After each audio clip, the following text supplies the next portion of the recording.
विस्तृत चरण। HTML द्वारा एक वेब पेज लेआउट तैयार करें।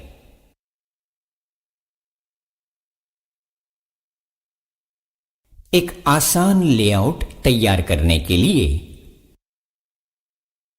टेक्स्ट एडिटर खोलें। .html या .htm एक्सटेंशन के साथ फाइल को सेव करें। टेक्स्ट एडिटर विंडो में HTML कोड डालें। अपने वेब ब्राउज़र में HTML डॉक्यूमेंट चलाएं। वेब पेज लेआउट डिज़ाइन करना वेब डिज़ाइनर के काम का मुख्य हिस्सा है। इस ट्यूटोरियल में मैं आपको वेब पेज लेआउट बनाने के लिए HTML के मूल हिस्सों की जानकारी दूंगा। आइए मैं आपको बताऊं कि HTML क्या होता है। HTML हाइपरटेक्स्ट मार्कअप लैंग्वेज का फुल फॉर्म है और सबसे ज्यादा इस्तेमाल किया जाने वाला मार्कअप लैंग्वेज है। आगे बढ़ते हुए आप HTML में इस्तेमाल की जाने वाली मुख्य शब्दावली को ज्यादा अच्छी तरह समझने लगेंगे। आज मैं नोटपैड के इस्तेमाल से HTML फाइल तैयार करने वाला हूं। HTML फाइल एक टेक्स्ट फाइल होती है, इसलिए आप किसी भी टेक्स्ट एडिटर का इस्तेमाल कर सकते हैं। Adobe dream viewer, Microsoft expression web, coffee cup HTML जैसी कई टेक्स्ट एडिटर उपलब्ध हैं। फिलहाल मैं नोटपैड का इस्तेमाल करूंगा। नोटपैड खोलने के लिए मैं स्टार्ट आइकॉन पर क्लिक करूंगा, जिसके बाद ऑल प्रोग्राम्स, एक्सेसरीज और फिर मेन्यू में से नोटपैड चुनूंगा।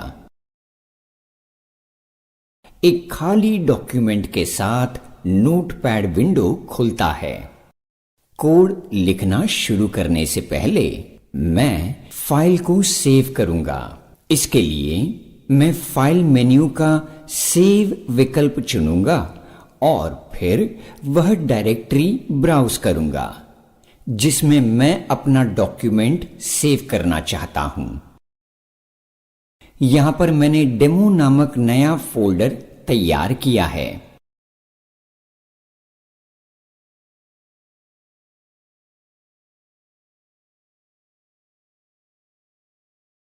जैसा कि आप देख सकते हैं, मैंने अपना डॉक्यूमेंट .html एक्सटेंशन के साथ सेव किया है।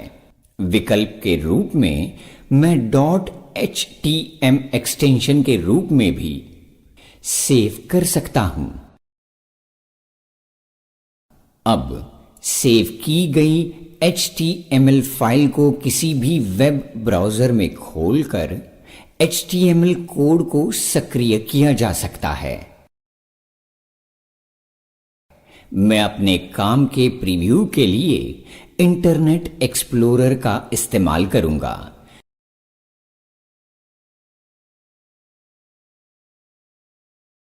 नोटपैड में मैं एंगल ब्रैकेट्स में बंद HTML टाइप करते हुए शुरुआत करूंगा।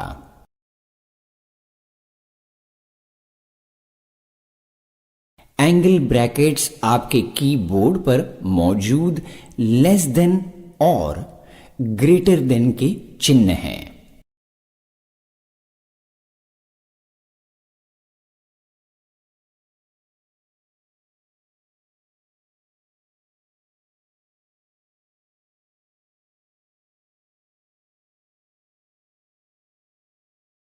इन्हें टैग्स कहते हैं। टैग्स HTML भाषा तैयार करने वाले कीवर्ड होते हैं। टेक्स्ट को स्क्रीन पर दिखाने की जगह ये वेब ब्राउज़र को निर्देश देते हैं कि आगे क्या करना है। HTML टैग्स सामान्यतः ऐसे जोड़ों में आते हैं। जोड़े का पहला टैग ओपनिंग टैग होता है, जबकि दूसरा टैग क्लोजिंग टैग होता है। एंड टैग स्टार्ट टैग की तरह ही लिखा जाता है और नाम से पहले फॉरवर्ड स्लैश के साथ खत्म होता है। मेरे तरीके में सभी HTML टैग्स एंगल ब्रैकेट से ही शुरू और खत्म हुए। इन ब्रैकेट्स के बीच आने वाले टेक्स्ट को एलिमेंट कहते हैं। एलिमेंट बताता है कि यह किस तरह का टैग है। यहां पर मैंने HTML टैग का इस्तेमाल किया है, जो वेब ब्राउज़र को बताता है कि यह एक HTML फाइल है। इसके परिणाम स्वरूप सबसे ऊपर का टैग HTML एलिमेंट को खोलता है, जबकि सबसे नीचे का यह एलिमेंट HTML को बंद करता है। सभी HTML कोड्स इन दो टैग्स के बीच मौजूद होते हैं। आइए एक वेब पेज के सामान्य लेआउट को समझें। किसी भी HTML प्रोग्राम के दो मुख्य हिस्से होते हैं: तैयार किए जाने वाले पेज की बॉडी और हेड। हेड पेज का हेडर डालता है और इसमें पेज के शीर्षक और अन्य जानकारियों का समावेश होता है। बॉडी के हिस्से में पेज की बनावट और अंदाज का समावेश होता है।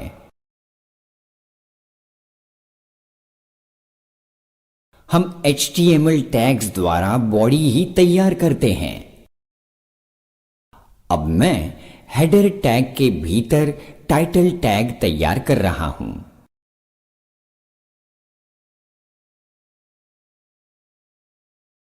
मैंने इसे वेबसाइट लेआउट का शीर्षक दिया है।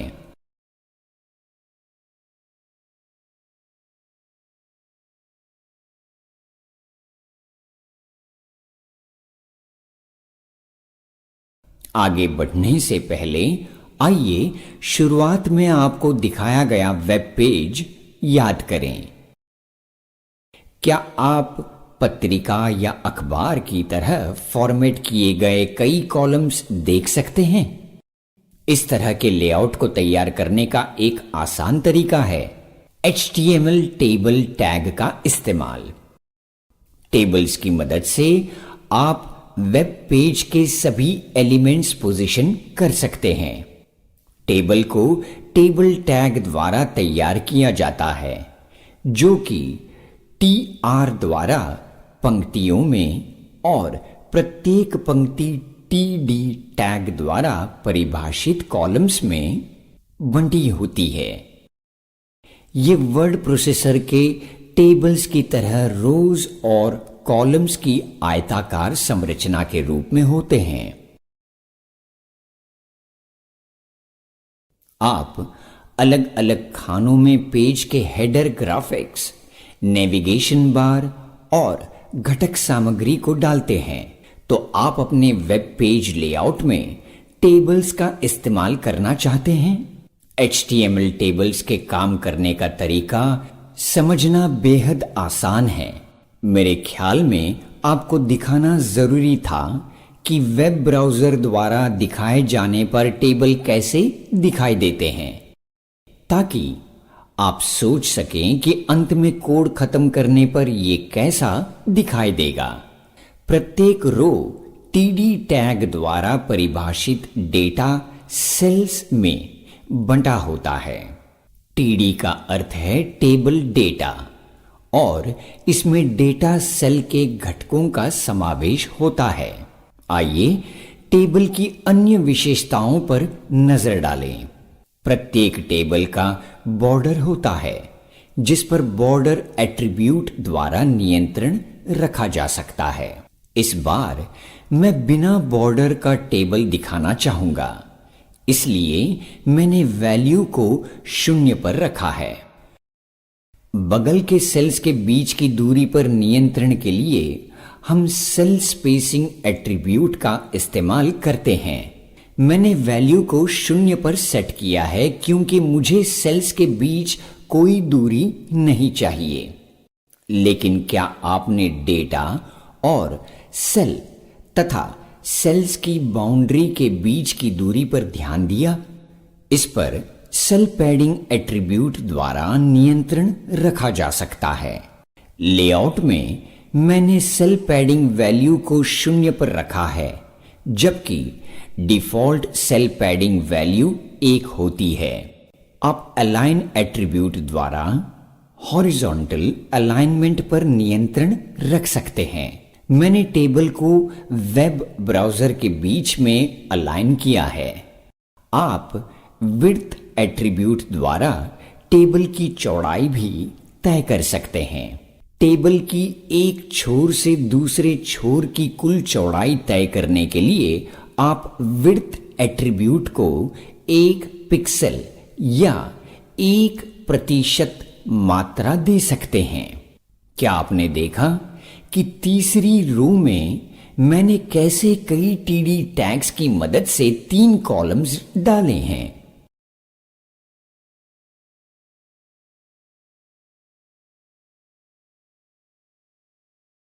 अपना कोड लिखते समय टैग्स का इस्तेमाल करना न भूलें, क्योंकि डॉक्यूमेंट का आकार बढ़ने के साथ साथ यह पढ़ने में और भी मुश्किल और कठिन होता जाएगा।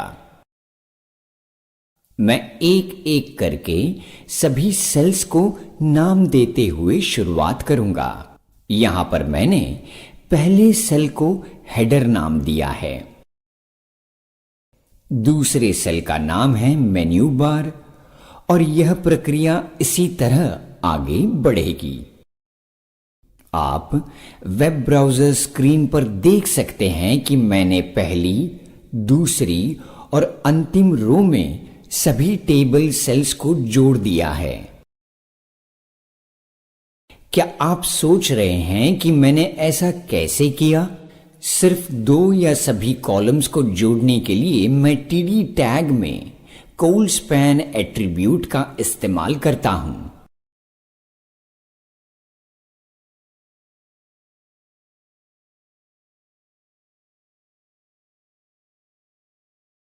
मैंने सेल की ऊंचाई के लिए हाइट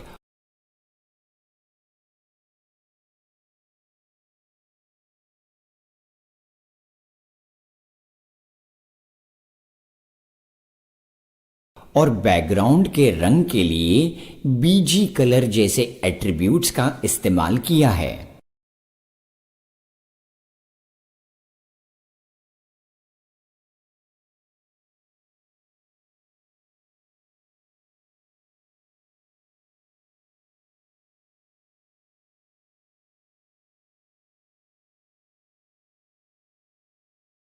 मैंने इसे काफी आसान रखा है और आप इसे अपनी रचनात्मक सोच द्वारा विकसित कर सकते हैं। तो आइए आगे बढ़ते हैं।